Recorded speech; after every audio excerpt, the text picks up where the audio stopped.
నమస్తే. నేను మీ voice of Telugu web. ఈరోజు విజయనగరం జిల్లాలో సంతపేట దగ్గర ఉన్న 500 సంవత్సరాల క్రితం కట్టిన ఆలయం వద్దకు వచ్చాం. ఇక్కడ చరిత్ర ఏంటనేది వాళ్ళని అడిగి తెలుసుకుందాం. హలో, విజయనగరం జిల్లాలో ఉన్న జగన్నాథ స్వామి ఆలయం వద్ద 5 సంవత్సరాలుగా ప్రధాన అర్చకులుగా పనిచేస్తున్న మణికంఠ స్వామి మన ముందున్నారు. ఇక్కడ చరిత్ర ఏంటనేది వాళ్ళని అడిగి తెలుసుకుందాం. పంతులు గారు, ఈ ఆలయాన్ని ఎలా ప్రారంభించారు? ఈ ఆలయం సుమారు 800 సంవత్సరాల క్రితం ఇక్కడ ఒక ఆలయం ఉండేది, వైష్ణవాలయం. ఆ వైష్ణవాలయాన్ని శిథిలావస్థకు చేరుకున్నటువంటి వైష్ణవాలయాన్ని బాపయ్య శెట్టి అనేటువంటి ఒక మహనీయుడు దాన్ని ఉద్ధరింపజేయాలి అనేటువంటి ఉద్దేశం మీద ఇక్కడ ఒక ఆలయాన్ని నిర్మిద్దాం అని చెప్పి తాను సంకల్పం చేస్తే, తాను సంకల్పం చేసిన విధంగా ఇక్కడ తవ్వకాలు జరిపి పునాది రాయి వేద్దామన్న సమయంలో, ఇప్పుడు మనం కూర్చున్నటువంటి ప్రాంతంలో తాను పునాది చేద్దామన్న సమయంలో ఈ యొక్క జైవీజీలు అనేది అక్కడ లభ్యమయ్యాయి. అప్పుడు తాను ఇక్కడే ఒక వైష్ణవాలయం ఉండేది, మనం ఆలయం కట్టడం కాదు, ఉన్న ఆలయాన్ని ఉద్ధరింపచేద్దాం అనేటువంటి ఒక ఆలోచనలో ఇక్కడ ఆలయ నిర్మాణానికి శ్రీకారం చుట్టారు ఆయన. 500 సంవత్సరాల క్రితం అని విన్నాం. 500 సంవత్సరాల క్రితం ఇక్కడ ముందుగా ఇక్కడ వైష్ణవాలయం ఉండేది, ఒక ఆలయం. ఆ ఆలయం శిథిలావస్థకు చేరుకున్న వెంటనే కూడా వేణుగోపాల స్వామి ఆలయం ఉండేది. ఇక్కడ ప్రధానం మన జగన్నాథ స్వామి అయినా కూడా వేణుగోపాల స్వామి ప్రధానమూర్తి. ఇక్కడ కోనాడ సుమారు దగ్గర 600 సంవత్సరాల క్రితం కోనాడ సముద్ర తీరంలో ఈ బాపయ్య శెట్టి తర్వాత వంశీకులకి స్వామి స్వప్నంలో సాక్షాత్కరించి జగన్నాథ స్వామి ఇలా నేను కోనాడ సముద్ర తీరంలో ఉన్నాననగా, కోనాడ సముద్ర తీరంలో వెతగ్గా స్వామి దొరికితే ఆ కోనాడ సముద్ర తీరంలో ఉండేటువంటి వేణుగోపాల స్వామి ఆలయం దగ్గరే అక్కడ తోటలో, కొబ్బరి తోటలో స్వామి నుంచి ఈ ఆలయాన్ని మరింత నిర్మాణాన్ని చేపట్టారు. అందుకు అక్కడి నుంచి కూడా స్వామి ఈ మిగతా స్వామి జగన్నాథ స్వామి వచ్చిన దగ్గర నుంచి కూడా ఈ ఆలయం వృద్ధి చెంది జగన్నాథ స్వామి ఆలయంగా పేరుగాంచింది. దీన్ని ఎవరు నిర్మించారు? దీన్ని బాపయ్య శెట్టి అనేటువంటి ఆయనే నిర్మించారు. ఆ తర్వాత వాళ్ళ వంశీకుల ద్వారా అలాగే పునరుద్ధరణతో వచ్చింది. దీన్ని ఆ తర్వాత చోళరాజుల కాలంలో స్వామి యొక్క అంతర్ప్రాకారాన్ని అంతటినీ కూడా నిర్మించారు. అదేవిధంగా కళింగ సంప్రదాయంలో కళింగ రాజులందరూ కూడా, గజపతి రాజులందరూ కూడా మేదన శిఖర ప్రాంతాలన్నీ కూడా కళింగ రాజుల ద్వారా నిర్మింపబడ్డాయి. విజయనగరం రాజుల కన్నా ముందు కళింగ రాజులు, గజపతులు. అంటే కళింగ రాజ్యం అంటే ఇప్పుడు ఉన్నటువంటి ఒరిస్సా రాజ్యం అంతా కూడా కళింగ రాజ్యంగా పేరుగాంచింది. ఆ యొక్క ఒరిస్సా రాజులందరూ కూడా దీన్ని కృషి చేశారు ఈ యొక్క నిర్మాణంలో. ఈ ఆలయాన్ని మొత్తం చేత్తోనే నిర్మించారు. ఈ ఆలయం అంతా కూడా ఈ సుమారు 500 సంవత్సరాల క్రితం ఆలయం అంతా కూడా నిర్మాణం జరిగిపోయింది. ఆ తర్వాత ఎటువంటి నిర్మాణాలు జరగలేదు. కానీ సుమారు 300 సంవత్సరాల క్రితం ప్రాంతం మన మహారాజా వారు కుమిలి ఆస్థానంలో మనకి కోట ఉండేది. ఇప్పుడు విజయనగరం కోట లేదు అప్పటికి. అప్పుడు దీని బాధ్యతలన్నీ కూడా రాజావారికి అప్పచెప్పేశారు మహారాజా వారు. ఆ కాలం నుండి కూడా రాజావారు దీని సంరక్షణ బాధ్యతలు చేస్తూ వాళ్ళకి గుర్తుగా ముందుని ఒక మండపాన్ని కట్టారు. అది కాలక్రమేణా శిథిలావస్థ చేరుకుని జీర్ణోద్ధరణమై ఇప్పుడున్న మనకి మొక్క మండపంగా వెలిసింది. ఈ స్థలంలోనే నిర్మించాలని ఏమైనా ఎలా అనుకున్నారు? ఇక్కడ ఒక పూర్వం ఒక ఆలయం ఉండేది, విష్ణు ఆలయమే. ఒక విష్ణు, అదే విధంగా ఈ జైవిజీలు లభ్యమైతే ఇక్కడ విష్ణు ఆలయం ఉందని పరిగణించి అక్కడే మళ్ళీ వేణుగోపాల స్వామిని ప్రతిష్ఠ చేద్దాం అనుకున్నారు. కానీ స్వామి జగన్నాథ స్వామి తన కళలో కనబడడం ద్వారా వేణుగోపాల స్వామిని ప్రధాన దైవంగా అక్కడ పక్క సన్నిధిలో వేంచేపు చేసి ఇక్కడ స్వామిని జగన్నాథ స్వామిగా వేంచేపు చేశారు. ఏదైనా మన ఆగమం ప్రకారం 6 బేలాలలో అంటే 6 విగ్రహాలుగా ఒకేసారి అర్చన అవ్వాలి స్వామికి. అందుకు విధంగా ధ్రువమూర్తి అయినటువంటి అంటే మూలబేరంగా వేణుగోపాల స్వామి ఉండి, వేణుగోపాల స్వామికి అనుగుణమైనటువంటి కౌతిక బేరంగా జగన్నాథ స్వామి ఇక్కడ అర్చన చేసుకుంటూ ఉంటారు. ఈ ఆలయాన్ని దేవతలు కట్టించారు అని బయట విన్నాం, అది ఎంతవరకు నిజం? పూర్వం ఒక ఆలయం ఉండేది కదా ఇక్కడ, అది బహుశా దేవతల ద్వారా నిర్మితం అయ్యి ఉండొచ్చు. కానీ ఇప్పుడున్న ఆలయం మాత్రం బాపయ్య శెట్టి అనే ద్వారా మాత్రమే నిర్మించబడింది. అంతకుముందు ఈ జైవీజులు ఎప్పటి నుంచి ఉండవో మాత్రం ఇక్కడ మనకి లభ్యమైన దగ్గర నుంచి కూడా సుమారు మనకి 800 సంవత్సరాల నుంచి మాత్రమే తెలుసు ఈ రెండు విగ్రహాలు. అంతకు ముందు నుంచి ఎక్కడ ఉండేవి, ఎవరి ద్వారా నిర్మితమయ్యాయో తెలియదు. ఈ సంప్రదాయం ఇంతంత జైవీజుల విగ్రహాలు అన్నది యావత్ ఆంధ్రప్రదేశ్ అంతట్లో కూడా ఇంత విగ్రహాలు లేవు. తిరుమలై దివ్యదేశంలో చూసుకున్నా అంటే తిరుమలలో కూడా ఇంత జైవీజుల విగ్రహాలు అన్నది లేదు. మొట్టమొదటిగా ఉన్న విగ్రహాలు విజయనగరం జిల్లాలోనే మాత్రమే. జిల్లా ఆంధ్రప్రదేశ్ అంతట్లో కూడా ఇంత పెద్ద విగ్రహం లేదు. జైవిజీవులు, అటువంటి జైవిజీవులు ఇంత స్వామి ఉంటే ఇంకా పాత ఉండేటువంటి స్వామి ఇంకెంత ఉండేవారు అనేటువంటి లభ్యంగా, కానీ స్వామి లభ్యం అవ్వకపోవడంతో జగన్నాథ స్వామిని ఇక్కడ ప్రతిష్ఠితమై ఉన్నారు. అంతకు ముందు ఉన్న ఆలయాన్ని మాత్రం ఎవరో దేవతల ద్వారా కట్టించి ఉన్నారు. ఈ జగన్నాథ స్వామి చరిత్ర ఏంటి అసలు? స్వామి జగన్నాథుడు అంటేనే మనందరికీ కూడా తెలుస్తుంది. జగన్నాథుడు అంటే జగత్తంతటికి నాయకుడు అని అర్థం. స్వామి సాక్షాత్తు నారాయణమూర్తి యొక్క అంశం ద్వారా నీలమాధవ రూపంలో, అంటే ఇప్పుడు ఉండేటువంటి స్వామిగా వెలిశారనమాట. స్వామి అందరి కోసం ఉండేటువంటి స్వామి. తాను ఒక్కడు, ఇప్పుడు అన్ని దేవుళ్ళు ఒక శంఖం కానీ చక్రం కానీ అన్ని పట్టుకొని అన్ని చూస్తూ ఉంటారు, కానీ స్వామి అదేం లేదండి. అందరినీ కటాక్షించాలి అనేటువంటి ధ్యేయంతోనే వచ్చినటువంటి స్వామే, పురుషోత్తమ అవతారంగా వచ్చిన స్వామి జగన్నాథుడు. అందుకే శంకర భగవద్పాదులు విశేషంగా మనకి చెప్పారు, దుకోలం నేత్రాంతే సహచర కటాక్షం విదదతే. ఆ యొక్క పెద్ద పెద్ద కళ్ళు ద్వారానే మనందరికీ కూడా అనుగ్రహాన్ని కలిగించడానికి వచ్చినటువంటి స్వామి కనుకే ఆయనకి నేత్రాలకు ఎప్పుడు కూడా కనురెప్పలు ఉండవు. అందుకే కూడా స్వామికి కళ్ళు ఉంటాయి కానీ ఎప్పుడు కూడా ముయ్యరు ఆయన కళ్ళు. అందరినీ కూడా నా గురించి ఏ భక్తుడు వస్తాడా అని స్వామి వేచి ఉంటాడు. అందుకే స్వామి ఎప్పుడు కూడా ఇలాగే ఉంటాడు.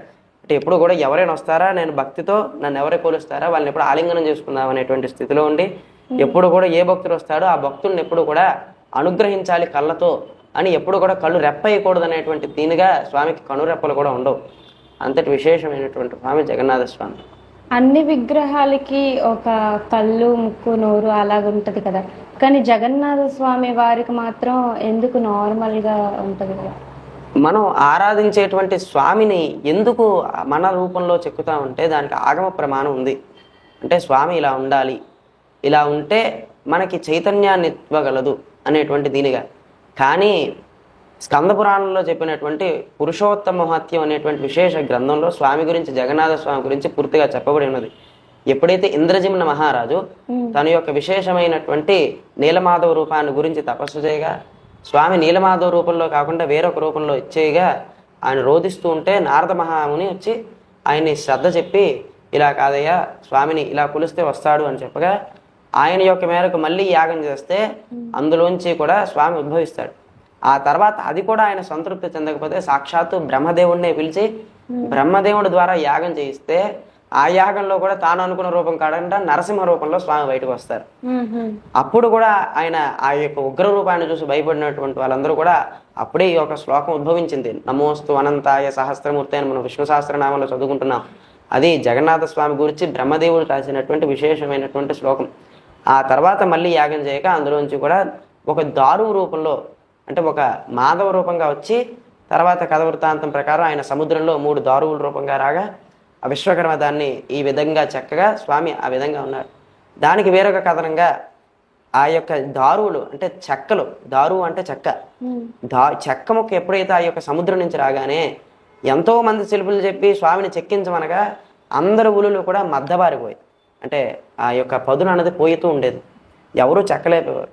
అప్పుడు సాక్షాత్తు విశ్వకరమే వృద్ధ బ్రాహ్మణ రూపంలో వచ్చి, అంటే ఇంక పని చేయలేనటువంటి బ్రాహ్మణ రూపంలో వచ్చి నేను చేస్తాను అని తీసుకుంటే, నువ్వేం చేస్తావయ్యా, తుమ్మితే చచ్చిపోయేలా ఉన్నావు, నువ్వేమిటి చెక్కగలవు అంటే, నాకు 30 రోజులకి తగ్గ గ్రాసం అన్నీ కూడా ఇచ్చేసి నాకు ఒక సపరేట్గా అయినటువంటి ఒక గదిని నాకు కేటాయించి, ఆ కేటాయించిన గదిలో ఎవరు చూడకూడదు నేను చేసింది అయితే కూడా అంటే అలా ఇస్తారు. ఒప్పుకుంటాడు రాజు, అన్నీ కూడా ఆయన సమకూర్చేస్తాడు. ఆ తలుపులు వేసుకుంటాడు. 7 రోజులు అయింది, శబ్దాలు వచ్చాయి. 8వ రోజు నుంచి శబ్దం రాడు. మరి ఆయన పని చేస్తున్నాడో లేదో ఎవరో తెలుసు. అదే అప్పుడు వాళ్ళ ఆవిడ గారు అంటారు, ఏవయ్యా మీరు అన్నీ ఇచ్చారు బాగుంది, వాడు చూస్తే ముసలివాడు, తిండి వండుకున్నాడో తిన్నాడో లేడో, వాడు ఉన్నాడో బతికాడో ఏమైందో ఒకసారి చూడవయ్యా అంటే తలుపుకు చిన్న కన్ను ఉంటే ఆ కన్నులో చూస్తాడు. అప్పుడు స్వామి ఇలాగే ఉంటాడు, ఇంకా చెక్కుల్లో ఉన్నారు స్వామి. అప్పుడు విశ్వకర్మ మాయమైపోతాడు అందులోంచి. అంటే ఈ స్వామియే అక్కడ చెక్కడానికి వచ్చారు, అతను శిల్పిగా స్వామి ఇంతవరకు వచ్చిన రూపంలో ఇలా ఉండిపోయాడు. అప్పుడు మళ్ళీ అందరినీ పిలిస్తే మళ్ళీ నారద భగవానుడే వచ్చి, ఇలా కాదయ్యా స్వామి ఇలాగే ఉందాం అనుకుంటున్నారు ఈ రూపంలో అని చెప్తే అప్పుడు ఈ రూపంలో ప్రతిష్ఠ చేస్తారు స్వామి. అది జగన్నాథ స్వామి యొక్క విశేషం. జగన్నాథ స్వామి గారు అతని సొంత చెల్లెల్ని పెళ్లి చేసుకున్నారు అని విన్నాము. సో ఆ చరిత్ర ఏంటి అసలు? దానికి చాలా కారణాలు ఉన్నాయండి. అంటే స్వామి భక్తికి లొంగుతాడు. అంటే భక్తి అనేటువంటి పాశానికి మాత్రమే స్వామి లొంగుతాడు. మనం భక్తితో తిట్టినా కూడా స్వామి పడతాడు అనమాట. అందుకే కూడా జగన్నాథుని అందరూ కూడా తిడతారు. ఎందుకలా? అదే అంటున్నాను, భక్తితో మనం ఏది చేసినా స్వామి తీసుకుంటాడు. హిరణ్యకశిపుడు ప్రహ్లాదుని చూసి, ఏమయ్యా ఇక్కడ స్తంభంలో ఉన్నాడా అంటే, ఉన్నాడు తండ్రి, నాకు కనబడుతున్నాడు, నీకు కనబడట్లేదు అన్నాడు. నాకెందుకు కనబడట్లేదు అంటే, నీకు భక్తి లేదు తండ్రి, అందుకే కనబడట్లేదు అన్నాడు. కనుకే భక్తి అనేటువంటి పాశంతో మనం చూస్తే స్వామి ఈ రూపంలో కూడా ఇంకో రూపంలో కనబడతాడు స్వామి. అంటే భక్తి ప్రధానం మానవుడికి. అందుకు జగన్నాథ స్వామి కొన్ని యొక్క శాపాల కారణంగా, కొన్ని వరాల కారణంగా సుభద్రాదేవిని వివాహం చేసుకోవాల్సి వస్తుంది. దానికి ప్రథమమైనటువంటి కారణం, పూర్వం రావణాసురుడు విశేషమైనటువంటి ఘోర తపస్సు చేస్తాడు పరమశివుని గురించి. ఆ తపస్సు చేస్తే శివుడు ప్రత్యక్షం అవుతాడు, అంతా అవుతాడు. శివుడు పార్వతీతో సహా ప్రత్యక్షం అవుతాడు. రావణాసురుడు గొప్పవాడే, కానీ ఆయన యొక్క మరణానికి కారణం స్త్రీ వ్యామోహం. అంతటి అందమైనటువంటి పార్వతీదేవిని చూసి ఏదో అడుగుదాం అనుకుని పార్వతీదేవిని నాకు ఇచ్చి అని అడిగాడు. ఏమంటాడు చరిత్ర చాలా మందికి తెలియదు కదా. మరి ఏమంటాడు శివుడు? ఏమన్నాడు? మరి శివుడు వరం ఇచ్చాడంటే మరి తీర్చక తప్పదు, పట్టుకుపోయా అన్నాడు. పట్టుకుపోయాడు బాబు. అలా పట్టుకుపోతూ ఉంటే మరి భర్త ఇచ్చేస్తే ఎవడు చేస్తుంది? ఆవిడైనా వెళ్ళిపోవాల్సిందే. అలా వెళ్ళిపోతూ ఉంటే అప్పుడు నారద భగవానుడు వచ్చి మళ్ళీ అడుగుతాడు శివుడు, ఏవయ్యా లోకాన్ని అన్నిటికీ అంత అమ్మ ఆవిడ పంపించేస్తే ఎలాగా? రావణుడు లంకకి వెళ్ళిపోతే సృష్టి అంతా అక్కడికి వెళ్ళిపోతుంది, మరి ఎలాగే అంటే, ఆవిడే చూసుకుంటుందయ్యా, ఆవిడేం చిన్నపిల్ల అని అడుగుతాడు. అప్పుడు నారాయణ అంటే మనకి ఆపదల్లో అడ్డుకునేవాడు ఎవడు? అన్నదమ్ముడు. కనుక సాక్షాత్తు స్వామి అన్నదమ్ముడితో సమానం ఆవిడ. కనుక అందులోని సృష్టి అంతటినీ కూడా నడిపించేవాడు నారాయణుడు కదా. విష్ణువు భూమి అంతటిని ఉద్ధరించేవాడు విష్ణువు అర్థం. కనుక కాపాడాలంటే ఆయనే కాపాడాలి. మరి కాపాడాలంటే పిలిచాడు, రాలేదు. అప్పుడు నారద భగవానుడు వెళ్తాడు మళ్ళీ వైకుంఠానికి. ఏమయ్యా ఆవిడ పిలుస్తున్నది ఏం పలకట్లేదు అంటాడు. నేను రావడం ఏమయ్యా, ఆవిడే కాపాడుకోగలదు, మళ్ళీ నేను రావడం ఏనా అక్కడ దాకాను, నేను ఒక అవతారం ఎత్తాలి అక్కడ రావాలంటే. ఎందుకయ్యా అంటే, పోనీ ఏదో ఒకటి చెప్పు తండ్రి అంటే, ఆవిడెవరో ఆవిడ రూపంలో మారిపోవను అని చెప్తాడు. ఇదే వెళ్ళి చెప్పయ్యా అంతా అయిపోతుంది అన్నాడు.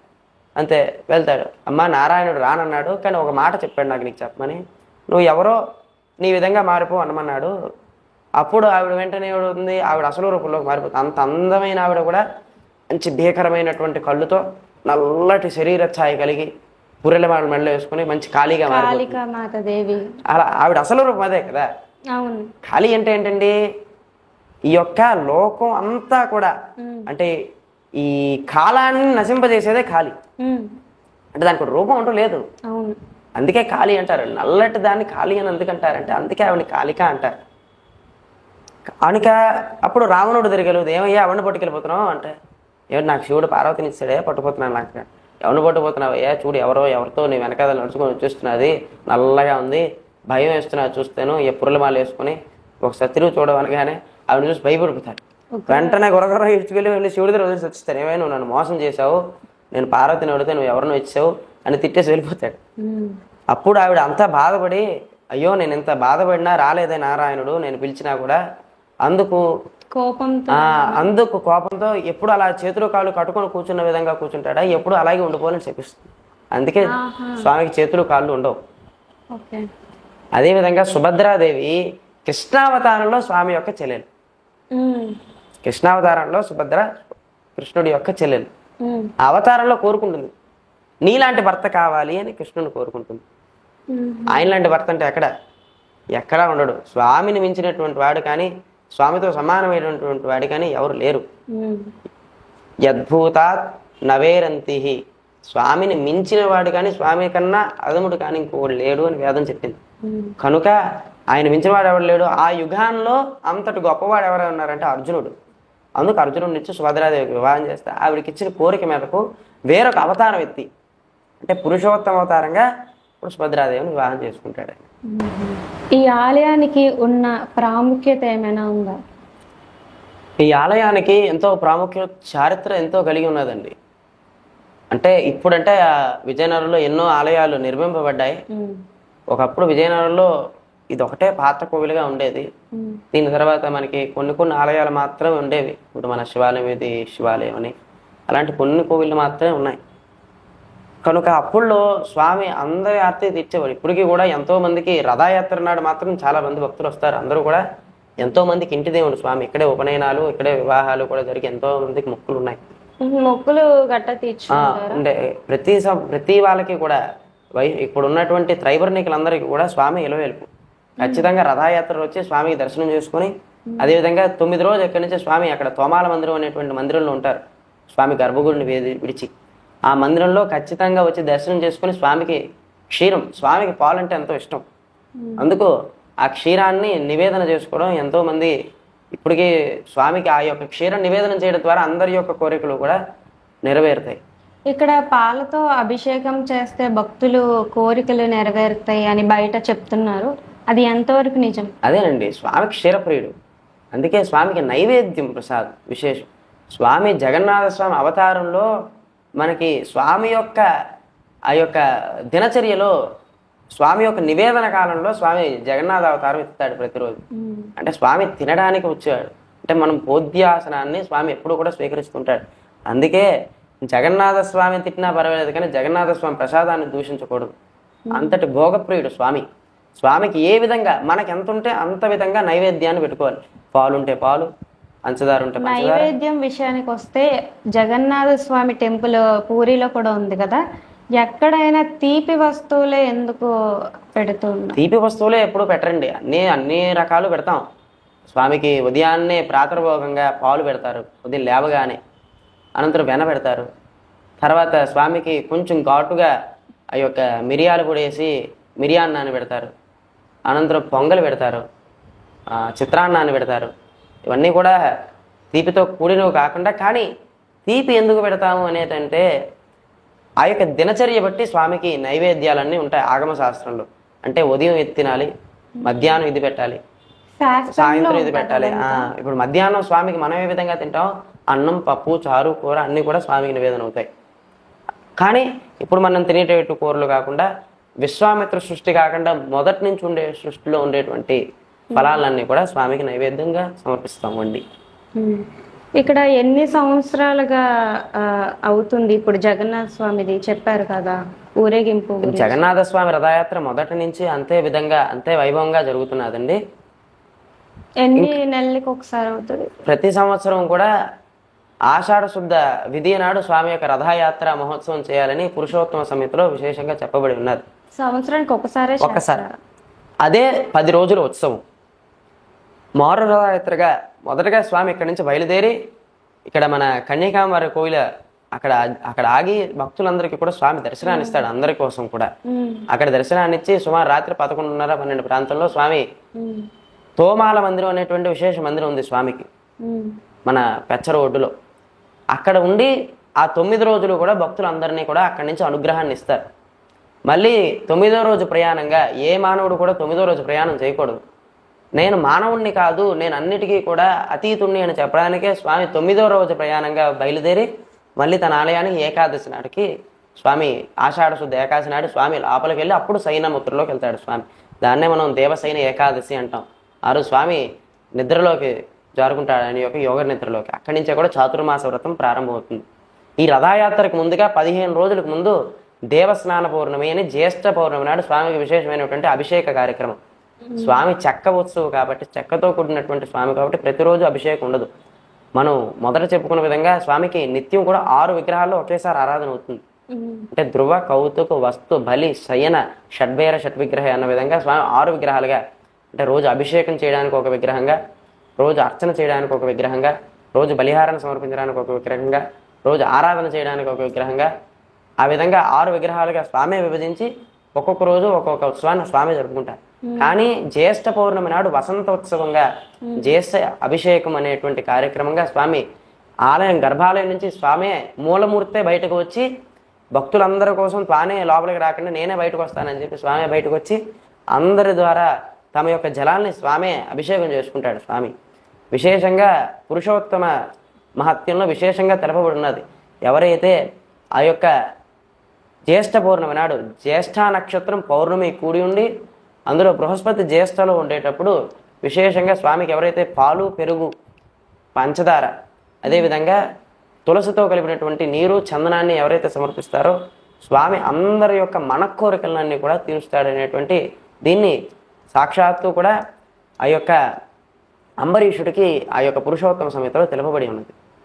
ఆ విధంగా ప్రతి సంవత్సరం కూడా స్వామి సంవత్సరంకి ఒకసారి బయటికి తానే వచ్చి అభిషేకాన్ని చేసుకుని అనంతరం కూడా 15 రోజులు స్వామి మళ్ళీ దర్శనం ఉండదు. ఆ రోజు నుంచి కూడా మళ్ళీ నేత్రోత్సవ దర్శనం అని చెప్పి సుమారు రథయాత్రకి 2 రోజుల ముందు స్వామి మళ్ళీ మనకి దర్శనాన్ని ఇస్తారు. అంటే ఇక్కడ దించరు, విగ్రహాలు ఎప్పుడు దిగవు, ఆ రోజు ముందే దిగుతాయి అని అంటారు. దానికి అందుకే స్వామి ధ్రువమూర్తి కదా, అంటే అన్ని ఆలయాల్లో మరి ఒకసారి ప్రతిష్ఠ అయిపోతే స్వామి బయటికి రారు, అంతే కదా. ఏ ఆలయంలో అయినా కూడా స్వామి బయటికి రారు.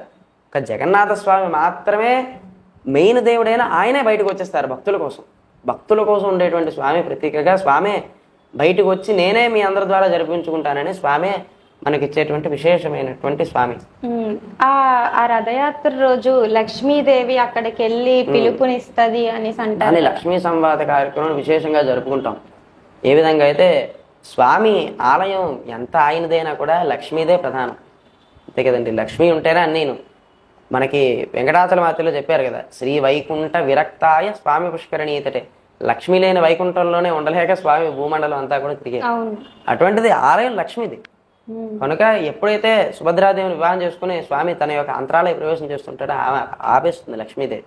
ఏవయ్యా ఇది నా ఆలయం, నువ్వు ఎవరినో తెస్తే నేను ఊరుకోను అంటే అప్పుడు ఆయన వేరే విధంగా వెళ్ళిపోతాడు. మరి ఆయన అక్కడ అమ్మవారి ఇక్కడ ఎంతైనా కూడా పట్టపురాణి ఎవరైనా అంటే లక్ష్మీదేవే నారాయణుడికి. కనుక ఏమయ్యా నువ్వు అక్కడ ఉండి ఈవిడ ఇక్కడ ఉంటే ఎలాగా సృష్టి ఎలా నడుస్తుంది, భూమిని పాలించేవాడు నారాయణుడే. కనుక మరి ఎలాగా అంటే అప్పుడు మళ్ళీ దేవతలు బ్రహ్మాది దేవతలందరూ కూడా లక్ష్మీదేవిని వచ్చి వేడుకుంటే హిరాపంచమి అనేటువంటి దినంగా, అంటే ఆషాఢ శుద్ధ పంచమి నాడు, అందుకే హిరాపంచమి ఎంతో విశేషమైనటువంటి ఉత్సవం రోజు కూడా. ఆ రోజు తిదివార నక్షత్ర యోగ కరణాలు కానీ దుర్ముహూర్తాలు కానీ ఏవి వర్తించవు. అందరూ అన్ని కార్యక్రమాలు, వివాహం కూడా ఆషాఢ మాసంలో కూడా వివాహం చేసుకోవచ్చు హిరాణ పంచమి రోజు. అంతటి శుభదినం, ఎందుకంటే సాక్షాత్తు లక్ష్మీదేవే తన ఆలయాన్ని విడిచి స్వామి వెళ్ళడానికి బయటకు వచ్చేటువంటి రోజు. ఆ రోజు సాయంత్రం అమ్మవారు విశేషంగా ఇక్కడ ఈ మందిరం నుంచి స్వామి ఎక్కడున్నాడు అక్కడికి వెళ్ళి స్వామి యొక్క రథాన్ని ఆలయం వైపు తిప్పి స్వామిని పిలుస్తుంది. స్వామి నేను తప్పు అయిపోయింది, నేను వెళ్ళమండం తప్పు, ఆవిడని తీసుకుని మన ఆలయానికి వేయించేయండి అని స్వామి అని అమ్మవారు వెళ్ళి పిలుస్తుంది. అందుకు స్వామి వస్తానని చెప్పి ఇంకా భక్తులందరికీ అనుగ్రహాన్ని ఇస్తానని చెప్పి మిగతా 3 రోజులు అక్కడ ఉండి 9వ రోజు ప్రయాణంగా అమ్మవారి చెప్పిన విధంగా స్వామి వచ్చేస్తాడు. మళ్ళీ ఆ తర్వాత మళ్ళీ అమ్మవారు అడుగుతుంది, మళ్ళీ అంత ఏదో వీళ్ళందరూ పిలిచారు కదా అని పిలిచాను, ఆయన వచ్చేస్తాడేమిటి సిగ్గు లేకుండా అంటూ. అప్పుడు మళ్ళీ స్వామి లక్ష్మీ సంవాద కార్యక్రమం చాలా అందమైన కార్యక్రమం. అంటే అందరినీ పాపం సుభద్రాదేవిని బలరామస్వామి లోపలికి వదిలేస్తుంది, ఆయన మాత్రం బయట ఉంచేస్తుంది. అప్పుడే ఈ యొక్క రసగుల్లా అనేటువంటి దీన్ని అప్పుడే కనిపెట్టారు, జగన్నాథ స్వామి నుంచే ఉన్నది. అప్పటి నుంచి కూడా రసగుల్లా అనేటువంటిది కళింగ ప్రాంతంలో, అంటే ఇప్పుడున్న ఒరిస్సా ప్రాంతంలో కనిపెట్టబడింది. అంటే స్వామే సాక్షాత్తు తన స్వహస్తాలతో పాలను చిలికి పాలను చించినటువంటి వెన్నతో ఆ యొక్క ఉండలుగా చుట్టి తీయటి పదార్థాల్లో ముంచి తీసినటువంటి ఆ యొక్క పదార్థాన్ని ఆమెకు బహుకరంగా తలుపు తీసి ఒక దూత ద్వారా పంపి ఇలా పంపాను, నారాయణుడు పంపాడని చెప్పమని పంపగా అప్పుడు ఆవిడ అది తీసుకొని సంతోషించి అప్పుడు ఓపెన్ చేశారు తలుపు. అప్పుడు ద్వారాన్ని తెరిస్తే అప్పుడు స్వామి లోపలికి వచ్చాడు. అప్పుడు అది లక్ష్మీ సంవాదం అనే కార్యక్రమం ఏకాదశి నాడు విశేషంగా జరుపబడుతుంది. ఇప్పుడు మీరు లక్ష్మీదేవి అన్నారు కదా, ఈ ఆలయంలో అర్ధరాత్రి లక్ష్మీదేవి తిరుగుతుంది అన్నది బయట వింటున్నాం, అది ఎంతవరకు నిజం? స్వామి తిరుగుతాడు అనేటువంటి కథనం ఉన్నది. అంటే స్వామి ఎప్పుడు కూడా ఇక్కడ తిరుగుతాడు అక్కడ అన్నది లేదు కదండి. అంటే లక్ష్మీదేవి తిరుగుతుంది అని అన్నారు.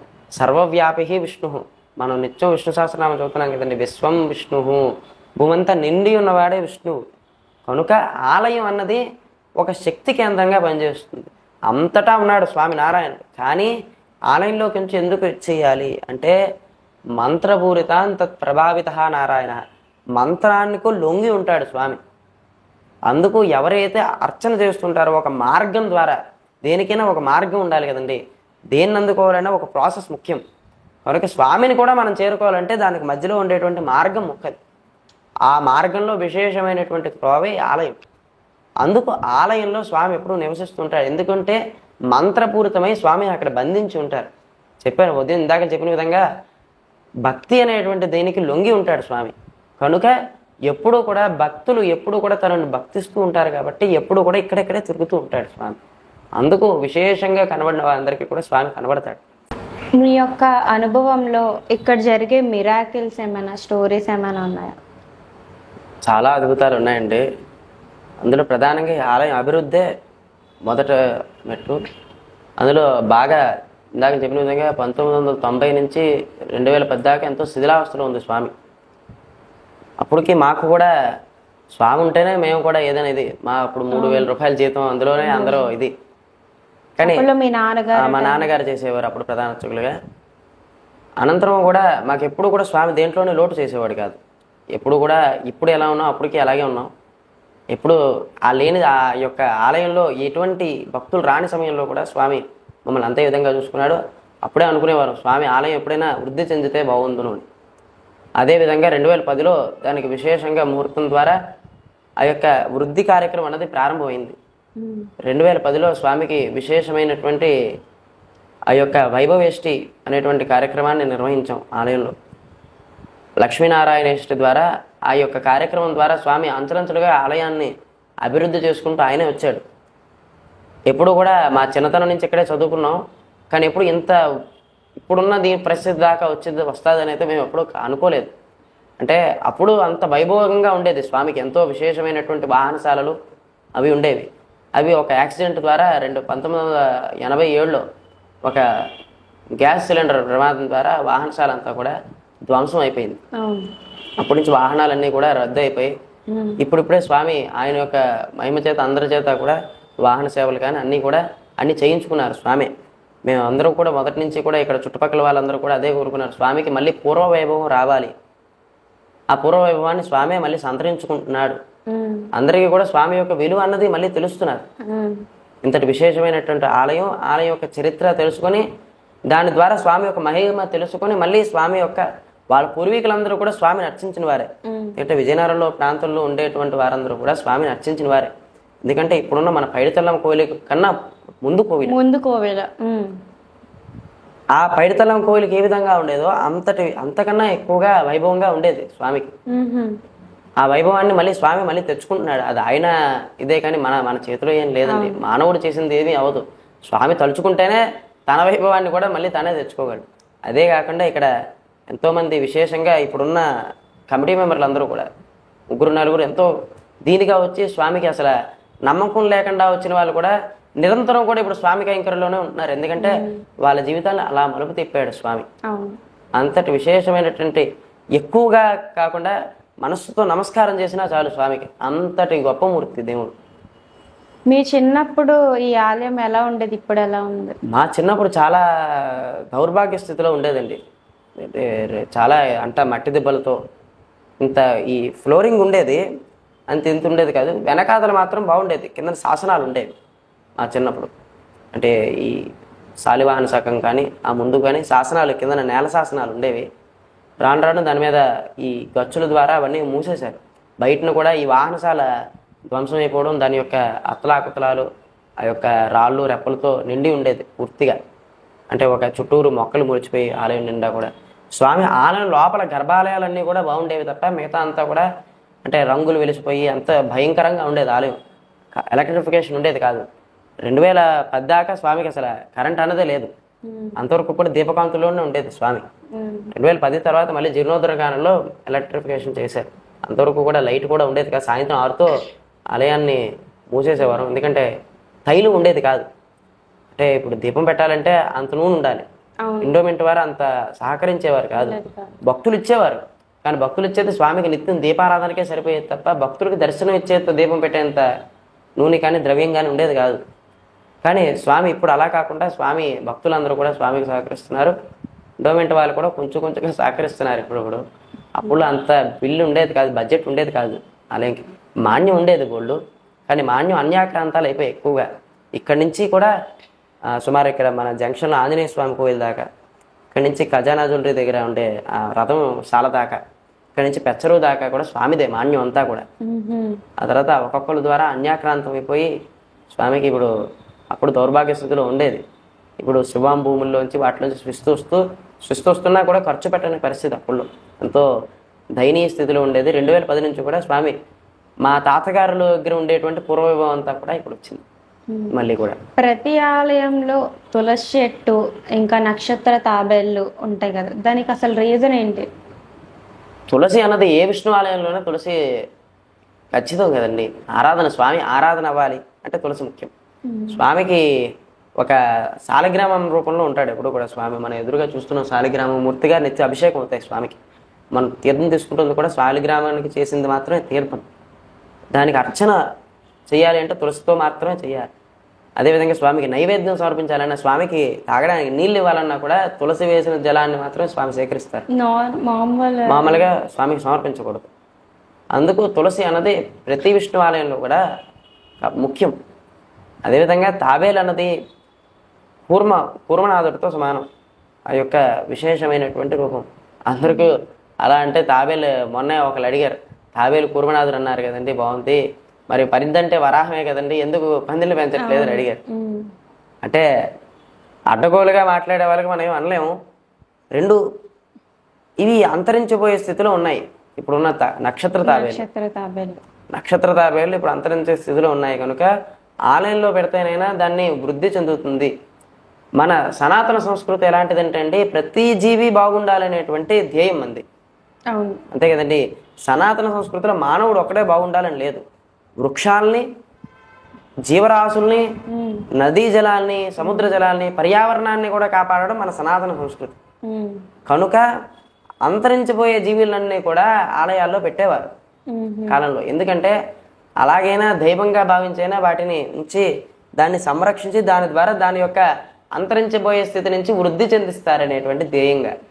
అందుకు నక్షత్ర తాబేల్ని వాటిని కూడా మన ఆలయంలో పెడతారు. రెండో కారణం, మన యొక్క పురాణ కార్యక్రమంగా చూస్తే ఆ యొక్క మందర పర్వతాన్ని మోసేవాడు కూర్మనాథుడు. అందుకే కూర్మావతారాన్ని ఎత్తాడు. ఆ యొక్క క్షీరసాగర మధురంలో ఆ యొక్క ఆ పర్వతాన్ని చిరుకుతుండే విధంగా కిందన ఒక బేస్మెంట్ కావాలి కాబట్టి అంతటి కచ్చప రూపం, అంటే కచ్చపం అంటే దాని మీద ఉన్న షెల్, దాన్ని కచ్చపం అంటాం. అంటే పూర్వాన్ని కచ్చపం అంటారు. అందుకే దాన్ని ఒక ఎంతటి బరువునైనా మోయగలిగేటువంటి విశేషమైనటువంటి మూర్తి అది. అందుకు ఈ యొక్క భూమిని మోస్తున్నది అనంతుడిని మోస్తుంది కూర్మనాథుడు. అందుకు కూర్మాన్ని ప్రతి ఆలయంలో కూడా ఉంచుతారు. వాస్తు దోషాలు పోవడానికి కూడా కూర్మం విశేషం. ఇప్పుడు జగన్నాథ స్వామి ఇక్కడ ఆలయం ఎలా ఉందో, పూరి జగన్నాథ స్వామి ఆలయం ఉంది కదా, అక్కడ శ్రీకృష్ణుని గుండె ఉన్నది అని అందరూ అంటుంటారు. అది ఎంతవరకు నిజం? నిజానిజాలు తర్వాత విషయం, కానీ మనం తెలుసుకునేటువంటి భావం గొప్పది. ప్రహ్లాదులు అదే విధంగా చెప్పారు కదండి, భావం గొప్పది స్వామికి. యాగంలో చేస్తే స్వామి ఇంకోరిని కోరగా నరసింహావతారంగా వచ్చాడు స్వామి. ఆ తర్వాత మళ్ళీ యాగం చేస్తే అందులో నీలమాధవ రూపంలో వచ్చారు. ఇప్పుడు ప్రతి ఆలయంలో కూడా యంత్ర ప్రతిష్ఠ అయి ఉంటారు స్వామి. యంత్రాన్ని ప్రతిష్ఠ చేసి యంత్రం మీద స్వామి ఉంటారు. అంటే యంత్రానికి చైతన్యపరుస్తుంది అనేది యంత్రం. అలాగే జగన్నాథ స్వామి దారు రూపం, అంటే ఒక ఉత్సవమూర్తి లెక్క జగన్నాథ స్వామి. ఎందుకంటే బయటకు ఆయనే వస్తారు కనుక స్వామిలో నిక్షిప్తం అవ్వాలి అంటే ఒక ద్రవ్యం ఉండాలి, అదే బ్రహ్మ పదార్థం. ఆ బ్రహ్మ పదార్థంలోనే శాలిగ్రామం ఉందనుకోండి, అదే స్వామికి గుండెకాయ. అంతే కదండి. విష్ణు ఎక్కడుంటే అదే ఇది. ఆ శాలగ్రామమే స్వామి యొక్క శరీరం అంతా కూడా నిండి ఉంటుంది జగన్నాథంలో. అందుకే దాన్నే ఈ యొక్క అధికాషాఢ మాసం వచ్చేటప్పుడు స్వామి యొక్క దారు విగ్రహాన్ని మార్చే సమయంలో ఆ శాలగ్రామాన్నే ఇంకో విగ్రహంలోకి మారుస్తారు. దానినే ఎవరికి కనబడకుండా, ఎవరికి స్పృశించకుండా, ఎవరు కూడా దాన్ని ముట్టుకోలేదు, ఎవరు దాన్ని చూడలేదు. అంతటి శక్తిని తట్టుకునే ఇది ఉండాలి కదా. అది ఎంతో కాలంగా అండి. ఇప్పుడు పాత ఆలయాల్లో ఉండేటువంటి విగ్రహాల యొక్క కళ వేరు. మీరు ఏ పాత ఆలయంకైనా వెళ్ళి చూడండి, ఈ విగ్రహం అందం వేరు.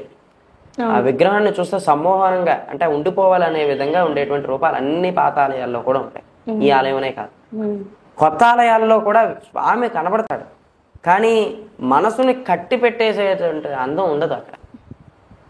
అందుకే కదండి తిరుమల ఒక్క క్షణం చూస్తే అయ్యో స్వామిని ఇంకోసారి చూస్తే బాగుందని అనుకుంటారు. అదేవిధంగా ఇప్పుడు మన ఊర్లో ఉన్న స్వామి అంతే కదా. ఎక్కడైనా వెంకటేశ్వర స్వామి అక్కడే. మన పురాణం ఏం చెప్పారు? ఇందు గలడందు లేడందు సందేహం వలదు చక్రి సర్వోపగతండు ఎందెంత వెతికినా అందందే గలడు. ఎక్కడైనా ఉండేది ఆయనే, అక్కడ ఉంటాడని లేదు, అన్నిటి చోట్ల ఉన్నాడు. కానీ క్షేత్రం గొప్పది, ఆ వెంకటాచలం గొప్పది, అదేవిధంగా ఆలయం గొప్పది. ఆలయంలో ఉండే స్వామి గొప్పవాడు. కనుక ఆ విగ్రహం, పాత విగ్రహాలన్నీ కూడా ఆ యొక్క సమూహాకారాన్ని ఇస్తుంది. అందుకు అంతటి ఎప్పటి నుంచో ఉండేటువంటి శక్తి అది, ఇప్పుడుది కాదు కదండి. ఎప్పుడో ఇంద్రజమున మహారాజు సాక్షాత్ బ్రహ్మదేవుడు ప్రతిష్ఠ చేసింది. అప్పటి నుంచి కూడా మంత్రం జపిస్తూ జపిస్తూ జపిస్తూ మనం చేసేటువంటి జపాన్ అంతా కూడా ఆయనకే దారదత్తం చేస్తాం. అది ఇంకా మహిమాన్వితం అవుతుంది. ఇప్పుడు మన బ్యాటరీ, ఫోన్కి సెల్ ఛార్జింగ్ అయిపోతే ఏ విధంగా ఛార్జింగ్ పెడితే 100% ఎక్కుతుంది. అదేవిధంగా బ్యాటరీ డౌన్ అవ్వకుండా దాన్ని అలా నిరంతరం కూడా చేస్తూనే ఉన్నారు కదా, ఎంతవరకు ఆగలేదు ఎప్పుడు కూడా. అందుకు అంతటి తేజోవిధమైనటువంటి రూపంగా ఉంటుంది. కనుక అంతవరకు దాన్ని ఎవరు స్పృశించగలేదు కనుక అప్పుడు ఉన్న పవిత్రతను ఇప్పుడు దాకా కాపాడుకుంటూ వస్తున్నారు వాళ్ళు. అయితే ఉందన్నది నిజమే, ఉన్నదనేది నిజం.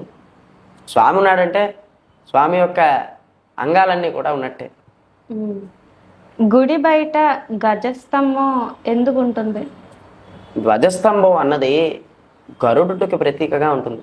ప్రతి ఆలయాల్లో కూడా, ఇప్పుడున్న ఆలయాలంటాను, పాత ఆలయాలు తీసుకున్నాం. ఇప్పుడున్న ఆలయాల్లో ఒక ఆగమ శాస్త్రాన్ని అందరూ అనుకరిస్తారు అన్ను. కొన్ని ఆలయాలకి ధ్వజస్తంభం అక్కర్లేదు. అయినా కూడా ఆలయం అంటే ధ్వజస్తంభం ఉన్నదాన్ని ఆలయం అంటాం. మనకి గుడి అనేటువంటి ఇది ఉంది, ఆలయం అనేటువంటి నానుడు ఉంది, మందిరం అనేటువంటి ఉన్నది. ఈ మూడిటికి కల వ్యత్యాసం ఒకటే. ధ్వజస్తంభం ఉండేది ఆలయం, ధ్వజస్తంభం లేనిది మందిరం. ఆగమం ప్రకారం వెళ్తూ నిత్యం కూడా ఒక క్రమ పద్ధతిలో, ఒక క్రమశిక్షణ అయినటువంటి ఆగమాన్ని పాటిస్తుండేదాన్ని ఆలయం అంటాం. అంటే మన డైలీ రొటీన్ ఎలా ఉంటుందో నిత్యం స్వామి కూడా అదేవిధంగా ఉదయం సుప్రభాతం మొదలు పెట్టుకుని రాత్రి శయనోత్సవం దాకా ఏది ఎప్పుడు ఎలా చేయాలి అనేది ఆగమంలో నిర్దేశించున్నారు. ఆ నిర్దేశిత ప్రకారమే మనం నడవాలి.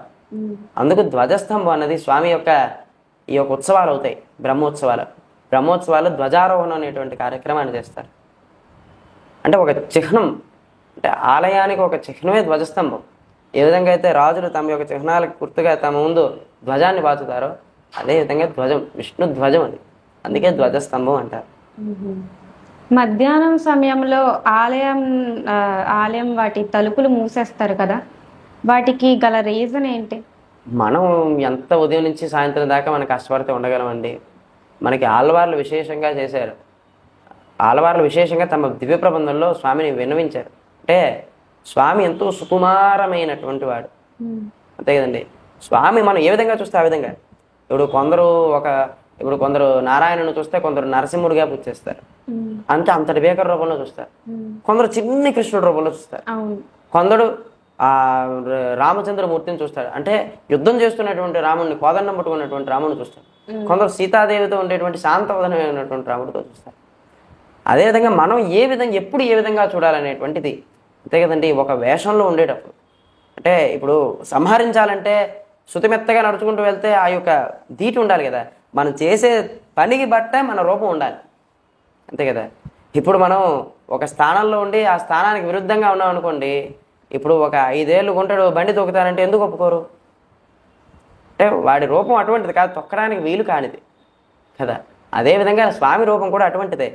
ఆయన చేసేటువంటి పని ద్వారా ఆయన అవతారం ఉంటుంది.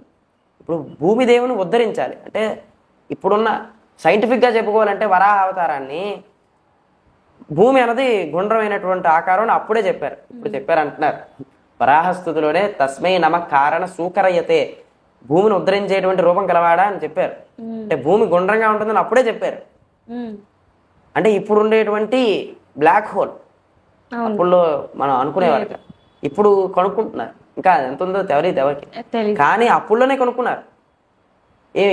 ఆ భూమి అందులో హిరణ్యాక్షుల ద్వారా అందులో పడిపోతే ఆ యొక్క నీటి బుడగ నుంచి మేదకెత్తడానికి తగినటువంటి రూపం కావాలి కదా. వరాహానికి ఏముంటాయండి, చేతులు ఉండవు ఎత్తడానికి, గిట్టలు ఉంటాయి, అంటే ఇది ఉంటాయి. మరి భూమిని మీదకెత్తాలంటే ఎలా ఉండాలి? ఒక కొమ్ము ఉండాలి, ఇలా ఒక ప్లేస్ చేయడానికి ఒక బేస్మెంట్ ఉండాలి. అందుకు వరాహ అవతారం ఎత్తాడు. అలా ఆ భూమిని ఎత్తడానికి మాత్రమే వరాహం ఎత్తాడు. నరసింహావతారం ఎందుకు ఎత్తాడు? ఆయన చంపాలంటే గోరులతోనే చంపాలి, ఏ ఆయుధాలతో చంపకూడదని ఇది ఉంది కనుక ఆ అవతారం ఎత్తాడు.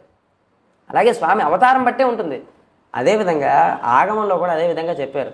స్వామిని ఉదయం లేపినప్పుడు ఎలా లేపాలి, స్వామిని భోజనం పెడుతున్నప్పుడు ఎలా లేపాలి, స్వామికి ఆడిస్తున్నప్పుడు ఎలా చేయాలి, స్వామికి స్నానం చేస్తున్నప్పుడు ఎలా చేయాలి అనే విధంగా, నిద్ర లేపేటప్పుడు ఏ విధంగా ఉండాలి, వినయ విధేయతతో మన ప్రభువుని లేపుతున్నామా అనే విధంగా ఎంతో స్థుతిమెత్తగా భయపడుతూ లేపాలి. స్వామి లే స్వామి అంటే మనం డైలీ మార్నింగ్ అలాగే చేస్తాం. మరి మనం లేవగానే చేయగలుగుతున్నామంటే ఏ పని చేయట్లేదు, ఏ టీయో కాఫీయో బెట్టియో తాగకుండా.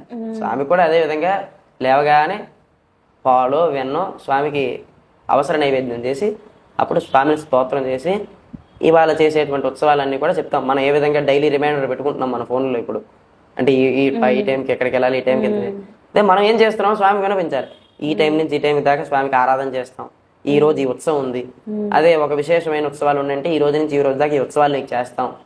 మధ్యాహ్నం ఇంత నుంచి ఇంతవరకు రాజభోగం, మధ్యాహ్నం బ్రేక్ లంచ్ పెడతాం, ఈ టైం నుంచి ఈ టైం మళ్ళీ దర్శనాలు ఇవ్వాలి, అనంతరం మళ్ళీ సాయంత్రం ఆరాధన చేస్తాం, ఆ తర్వాత మళ్ళీ నైట్ స్వామికి రాత్రి నివేదన చేస్తాం. అలా స్వామికి అన్ని క్రమాపి చెప్పుకొని ఆ తర్వాత ఆరాధన అవుతుంది. అప్పుడు స్వామికి శక్తిని ఇవ్వడానికి జపం చేసి జపాన్ని స్వామి దారాదత్తం చేసి ఏ విధంగా మనం చేసుకుంటాం, స్వామికి స్నానం పానం అన్నీ కూడా చిన్నపిల్లడు ఏ విధంగా ఏ మంజన మాట నీవారాయ అని ఆలవారం చెప్పారు. చిన్న బాలకృష్ణుడి రూపంలో పిలిచి రారాకృష్ణ నీకు వేడి నీళ్ళు పెట్టాను స్నానం చేయిస్తానని శృతిమెత్తగా పిలిచి శుభ్రంగా స్నానం చేయించి అప్పుడు దర్బారుగా అంటే రాజు ఏ విధంగా తయారవుతావు అంత టీవీగా తయారు చేసి అప్పుడు ప్రభువుకి ఏ విధంగా పూజ చేస్తున్నావు, తండ్రికి ఏ విధంగా ఇచ్చేస్తున్నావు, ఆ విధంగా అంత గౌరవంతో పూజ చేయాలి. అనంతరం అయ్యో మన కొడుకే ఏ విధంగా దిష్టి తగిలిస్తుందనే విధంగా స్వామికి మంగళాశాసనం చేసి అప్పుడు ఆరాధన సమర్పిస్తాం. అదేవిధంగా మధ్యాహ్నం కూడా మన ఇంట్లో వాళ్ళందరూ మనం ఏం చేస్తాం, ఏమయ్యా మంచి ఎండగా ఉంది ఎక్కడికి వెళ్ళకు, శుభ్రంగా ఇంట్లో కూర్చో శుభ్రంగా తిను, మంచి పదార్థాలు తిను అని చెప్తాం. అదేవిధంగా స్వామి కూడా మధ్యాహ్నం రాజభోగం అంటే అన్నం అవి కూడా రాజభోగ నివేదన చేసి మంగళాశాసనాన్ని చేసి కవాట బంధన స్వామికి ఒక గంట రెస్ట్ ఇస్తారు. ఆ తర్వాత మళ్ళీ భక్తులందరినీ కూడా అనుగ్రహించడానికి మళ్ళీ తలుపు తీస్తారు. అది దాని ఇది. ఇప్పుడున్న జనరేషన్లో పిల్లలు అసలు ఆలయానికి వెళ్ళడానికి ఇష్టపడట్లేదు చాలా మంది బయట. దానికి మీరేమి చెప్పాలనుకుంటున్నారు? ఆలయానికి వెళ్ళాలి ఇష్టపడటం లేదని కాదండి, తల్లిదండ్రులతో ముందు తప్పు. తల్లిదండ్రులు చెప్పాలి. ఇప్పుడు నేను ఆగమంలోకి వచ్చానంటే మా పెదనాన్నగారి వల్ల. నేను చదువుకున్నా ఇందులోకే ఉండమని నన్ను ప్రోత్సహించారు ఆయన. ఎంత చదువుకున్నా కూడా ఆలయంలో ఉంటే ఆలయం యొక్క గొప్పతనం ఇది, స్వామి యొక్క గొప్పతనం ఇదే మనం చెప్పాలి. మన చిన్నతనం నుంచి కూడా తండ్రి రోజు ఆలయానికి వెళ్ళాడు అనుకోండి, వెనకాదల కొడుకు కూడా రోజు ఆలయంకి వెళ్తాడు. అది ఒక అలవరిక అవుతుంది. అయ్యో రోజు ఇలా వెళ్ళాలి, నా నాన్నగారు వెళ్ళారు, మా తాతగారు వెళ్ళారు, నేను వెళ్ళాలి, స్వామి కైంకర్యం చేయాలి. ఇలా ఆలయంలో ఏం లేదు, ఇది మా నాన్నగారు ఇచ్చారు. సపోజ్ వాళ్ళ నాన్నగారు రోజు స్వామికి పుష్ప కైంకర్యం, రోజు పూలు కైంకర్యం చేశారు అనుకోండి, రోజు స్వామికి దండ ఒకరు ఇచ్చారు, వాళ్ళ తాతగారు ఇచ్చారు, వాళ్ళ అబ్బాయి ఇచ్చారు. వీడిని రోజు తీసుకెళ్ళి వాడి చేతి ఇప్పిస్తే కదా తెలుస్తుంది, అయ్యో మా నాన్నగారు ఇలా ఇచ్చేవారు నేను కూడా ఇవ్వాలి అనేటువంటి ధ్యాస వాళ్ళలో పుడుతుంది. మనం చెప్పాలి, మనం బొట్టు పెట్టుకొని మనం గాజులు వేసుకొని మనం శుభ్రంగా తయారైతే మన పిల్లలు కూడా అదే విధంగా ఉంటారు.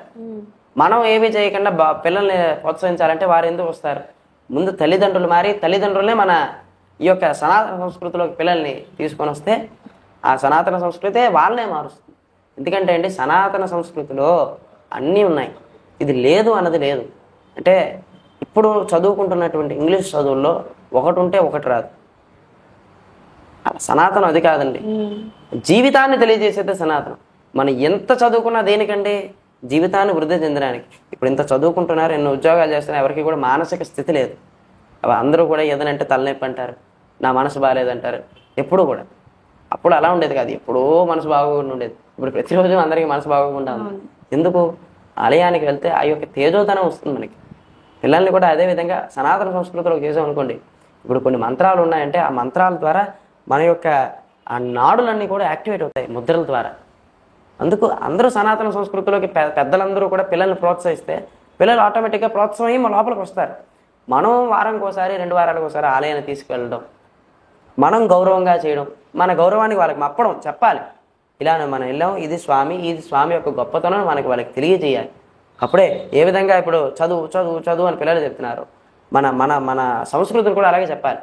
చదువు ఏముందండి, ఇప్పుడు 1000 మార్కులు వచ్చిన వాడికైనా ఒకటే ఇది, 50 మార్కులు వచ్చిన వాడికైనా ఒకటే ఇది, వాడి తెలివితేటలు బట్టే ఉంటుంది ఏదైనా. అదేవిధంగా సనాతన సంస్కృతి అలా కాదు, ఎవరి వర్ణం బట్టి వాళ్ళది, ఎవరు చేసేటువంటి పని ద్వారా వాడి వర్ణాన్ని నిర్ణయించారు. కనుక పెద్దలందరూ కూడా పిల్లల్ని ప్రోత్సహిస్తే వాళ్ళే సనాతన సంస్కృతిలోకి వచ్చి వాళ్ళ భవితరాలకి వాళ్ళని అందిస్తారు. అది ఇప్పట్లో సనాతన ధర్మం అంటే అసలు ఎవ్వరికీ తెలీదు. అసలు సనాతన ధర్మం అంటే ఏంటి? ఇప్పుడు మనం చేస్తుందంట సనాతనమేనండి. మనం ఇప్పుడు కరెంటు వాడుతున్నాం అంటే సనాతనం నుంచి వచ్చిందే. ఇప్పుడు మనం ఏరోప్లేన్లో వెళ్తున్నాం అంటే సనాతనం ద్వారా వచ్చినదే, అంతే కదండి. ఎప్పుడో భారద్వాజ సమితిలో రాశారు భరద్వాజుడు, విమానయాన పరిస్థితి ఇది, ఇలా చేస్తే విమానం గాలిలోకి ఎగురుతుంది అని. దాన్నే పరిశోధన ద్వారా ఎప్పుడైతే మన తక్షశిల తగలబెట్టేశారో అప్పుడు ఉన్నటువంటి గ్రంథాలన్నీ కూడా చక్కగా జాగ్రత్తగా భద్రపరుచుకొని తీసుకెళ్ళారు బ్రిటిష్ వాళ్ళు. ఆ గ్రంథాన్ని చదివే వాళ్ళు ఇప్పుడు ఉన్నవన్నీ కనిపెట్టారు ఏమండి. అంతే కదండి. ఇప్పుడు జీరో ఉంది, జీరో కనిపెట్టిన వాడు శుభ్రంగా శిఖ ధరించి ఉండి ఎంతో విశేషమైనటువంటి బ్రాహ్మణోత్తముడే కదా, ఆర్యభట్టయే కదా జీరో కనిపెట్టాడు. ఇప్పుడున్న ఖగోళ శాస్త్రం ఉంది, ఇప్పుడు మనం స్పేస్ స్టేషన్స్ గురించి చెప్తున్నాం, అప్పుడే నవగ్రహాల గురించి చెప్పారు కదండి. పోనీ 12 గ్రహాలు ఉన్నాయా? ఇప్పటికే ఆ 9 గ్రహాలు మనం చెప్పినా ఆ 9 గ్రహాలే ఉన్నాయి. ఒక ఛాయాగ్రహం అంటే 10వ గ్రహం ప్లూటో ఇప్పుడు లేదు, అంటే అది ఛాయాగ్రహం. చంద్రుడు ఉన్నాడు, ప్రతిదానికి చంద్రుడు ఉన్నాడని చెప్పారు మనవును, అలాగే ఉన్నాడు కదా. ఇప్పుడు మన భూమికి ఒకటే చంద్రుడు, అలాగే ఒక్కొక్క గ్రహానికి ఒక్కొక్క చంద్రుడు ఉన్నాడు. అంతా కూడా వరాహమీరుడు చెప్పినటువంటి దీని ద్వారా వచ్చిందే కదా, ఆస్ట్రోఫిజిక్స్ వరాహమీరుడు ద్వారా వచ్చింది. ఆయుర్వేదం వేదంలో ఒక భాగమే ఆయుర్వేదం, అందులోంచే కదండి ఇప్పుడు ఉన్నటువంటి మూలికలు. ఇప్పటికైనా ఆ మూలికల ద్వారానే ఇచ్చేసి మందులు తయారు చేస్తున్నారు. దాంట్లో మూలం ఏదైనా మూలమే కదా. ఇప్పుడు మన మూలం ద్వారానే ఏదైనా ముడిసరుకు లేకుండా ఒక ప్రోడక్ట్ వస్తుందా? రాదు. ఆ ముడిసరుకుని మనం ఏది విధంగా వాడాలని తెలిపిన వారే మన సంస్కృతి. మన సంస్కృతిలో అన్నీ ఉన్నాయండి. ఇప్పుడు బాగుపడడానికి అన్నీ చెప్పారు, కానీ మనం దాన్ని వదిలేసి ఎవరో కనిపెట్టిందని మనం మనది అని నమ్ముకోవటం లేదు, అంతే తేడా. ఎందుకంటే అండి ఇప్పుడు అందరూ కూడా వాళ్ళని గొప్పవాళ్ళు వీళ్ళు గొప్పవాళ్ళు అంటున్నారు కానండి, మన భారతీయ సంగీత శాస్త్రాన్ని మించింది లేదు. ఇప్పుడున్న మెడిసిన్ అంతా కూడా మన వాళ్ళు కనిపెట్టింది. అసలు లోకానికి సర్జరీ అంటే ఏంటో తెలియని కాలంలో మన వాళ్ళే పతాంజలి విశేషంగా ఈ యొక్క అలోపతికి వాటికి విశేష కృతి చేసిన వాడు అప్పుడు ఆ యొక్క పతాంజలి ద్వారానే వచ్చింది కదండి, పతాంజలి సమిత ద్వారానే. అదేవిధంగా ఈ సర్జరీలన్నీ కూడా అప్పుడులోనే ప్లాస్టిక్ సర్జరీ చేశారు. సుశ్రుత వాళ్ళందరూ కూడా చరకుడే ఈ యొక్క ఏ విధంగా సర్జరీ చేయాలనేటువంటి చరక సంహిత రాశారు. ఆ చరక సంహితను ఆధారంగా చేసుకుని ఇప్పటికీ ఉన్న బ్లేడ్లన్నీ కూడా చరక సంహిత ఆధారంగా ఉన్నవే. అంతటి సనాతన సంస్కృతి అంతా మన సంస్కృతి నుంచి వచ్చినదే. మన సంస్కృతిని చూసి వాళ్ళు మెల్లగా నేర్చుకున్నారు, మనం వాళ్ళని చూసి నేర్చుకుంటున్నాం. మన గ్రంథాన్ని చూసి మనం ఎప్పుడు నేర్చుకుంటామో అప్పుడు మనం కూడా అంత వృద్ధి చెందుతాం. ధన్యవాదాలు పంతులు గారు. ఎంతో చక్కగా మణికంఠ స్వామి గారు మనతో చరిత్ర పంచుకున్నారు. ఇంకా ఎన్నో కోవెళ్ళు విజిట్ చేస్తామని మేము అనుకుంటున్నాం. ఏ చరిత్రని మీరు తెలుసుకోవాలనుకుంటున్నారో కామెంట్ సెక్షన్లో కామెంట్ చేయండి. ఈ వీడియో మీకు నచ్చినట్లయితే లైక్, షేర్, సబ్స్క్రైబ్.